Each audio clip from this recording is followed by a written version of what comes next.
Ahoj, vítam ťa v ďalšom pokračovaní aprílovej tvorovej výzvy. Dnešná téma je vrchol. Ja vždy, keď píšem tento názov, tak si tak dávam pozor, aby som sa nepomýlila, tak dnes sa mi to konečne podarilo. Myslela som, že spravím chybu v tom čísle, pretože pri tom rátaní dielov, keď už sa dostanete dosť ďaleko, tak vám to ujde. Takisto ako môj výskum 50 spôsobov, ako začať obraz, ktorý robím na Instagrame, na mojom profile Zuzana Hanna Art. Tak tiež pri niektorom diele som zopakovala to isté číslo, pretože som si vôbec neuvedomila, že už sme ďalej. Čo má možno spojenie s tým vrcholom, ako tak k nemu kráčame, tak tá cesta môže sa stať namáhavou, možno prestajeme dávať pozornosť tomu, čo sme možno na začiatku dávali. No mňa to dnes vedie opäť trošku k matematike,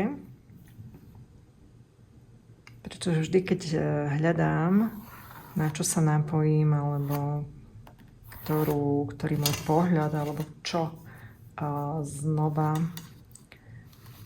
ako keby preskúmam, z čoho budem vychádzať. Niekedy to príde úplne nová idea a niekedy je tá idea úplne nadväzujúca. No a teraz téma vrchol. Mi prišlo to, že vlastne prvý útvar, ktorý má vrchol, je trojuholník, pretože jeden bod teda nepokladáme za vrchol, ani dva, je to cesta odtiaľ sem. Ale ako náhle, tak a teraz, aby som to spravila. OK. Ako náhle máme tretí bod,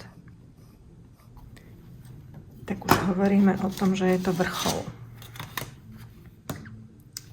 A my sa väčšinou motáme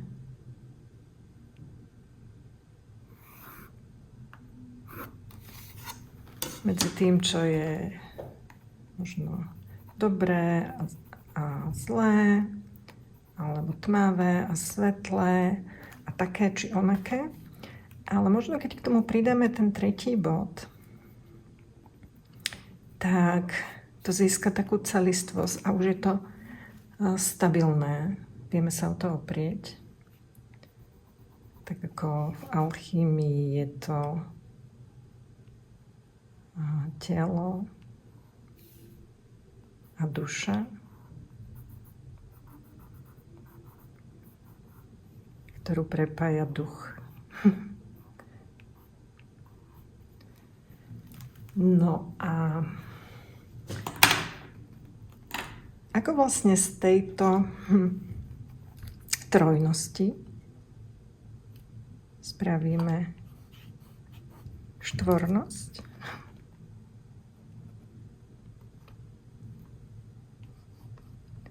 Pretože povedzme si úprimne, nevždy stačí 3. Niekedy potrebujeme ešte väčšiu stabilitu. Takže pridáme štvrtý element.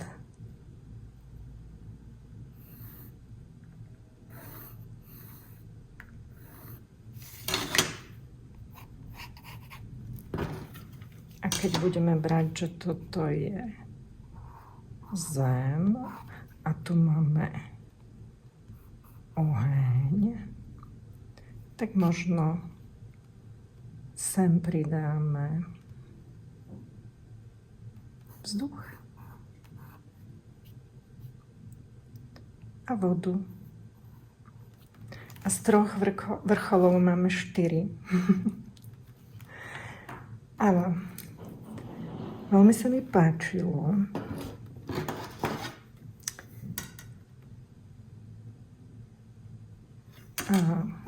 vlastne aj dôvod, prečo to robím.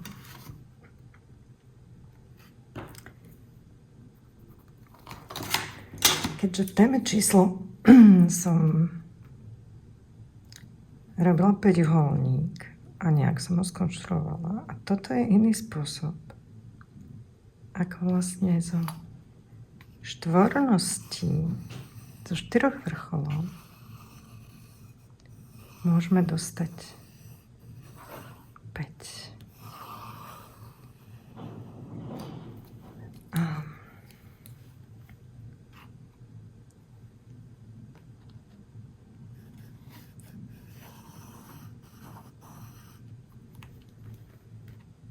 Je to ľahké, ak vieme ako. A ak nám táto vedomosť alebo toto poznanie nie je jasné,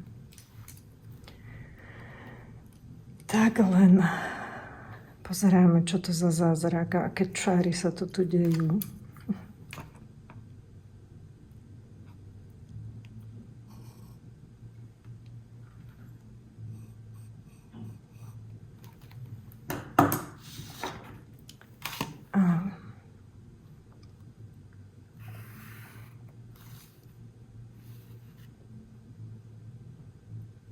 Ten, kto vie.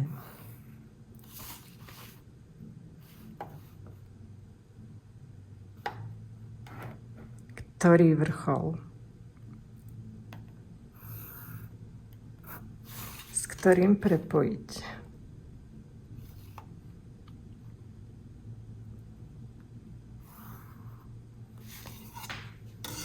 Tak.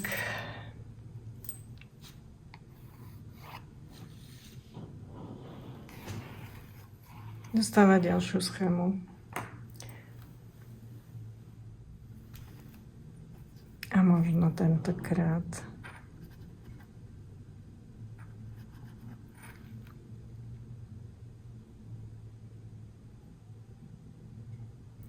to bude oheň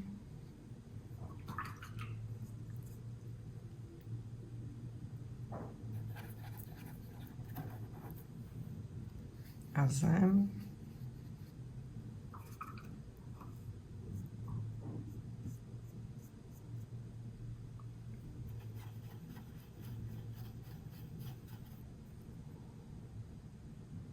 A drevo.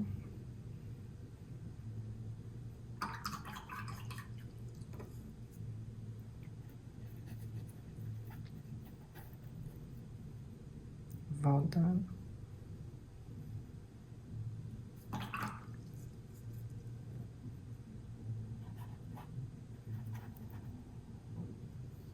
Kol.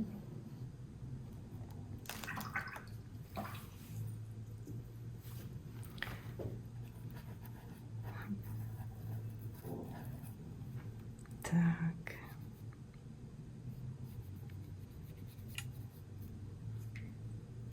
A možno sa to celé v tom živote nejak len prepája.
Tak toľko moja cesta dnešná k objavovaniu vrcholu.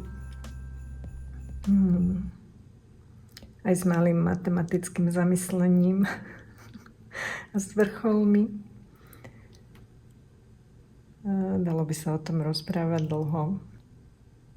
Niektoré vrcholy vidím, že sa rozplynuli tou ďalšou cestou.